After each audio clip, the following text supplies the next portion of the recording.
আজকে এটা মানালি ট্রিপের দ্বিতীয় দিনের ভিডিও। আজকে আমাদের প্যাকেজে ছিল সোলাং ভ্যালি। আর মানালি আসার মেন রিজনই ছিল বরফ দেখা। অনেক ইচ্ছা ছিল সেলিবদের মতন শাড়ি পরে বরফে ভিডিও করার।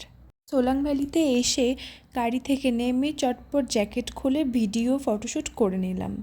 দেন মোমোস ব্রেড অমলেট খেলাম। খেয়ে চলে গেলাম নেক্সট লোকেশন অটল টানেল। অটল টানেল আমাদের প্যাকেজে ইনক্লুডেড ছিল না, এটা আমরা নিজেরা ক্যাব বুক করে চলে গেলাম। অটল টানেলে আরও বেশি বরফ। পাহাড়ে এর আগেও আমি গিয়েছি, উত্তরাখণ্ডে প্রায় 1 বছর ছিলাম আর বাবা মায়ের সাথে দার্জিলিংয়েও বেরিয়েছি, কিন্তু কখনো বরফ দেখা বা বরফ ফিল করার অনুভূতি হয়ে ওঠেনি। তাই প্রথমবার বরফ দেখে ভীষণ এক্সাইটেড ছিলাম আর খুব ভালো লাগছিল।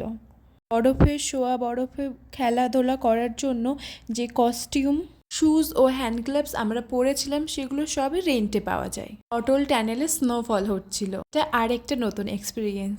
অটল টানেল রোতাং টানেল নামেও পরিচিত। এটা 9.2 কিলোমিটারের টানেল। আজকের দিনটায় আমরা দুজনে এতটা ব্যস্ত ছিলাম আনন্দ করতে যে কারো লাঞ্চের কথা মনেই পড়েনি। লাঞ্চ বিকেল 5টারও পরে করেছিলাম আমরা সেদিন।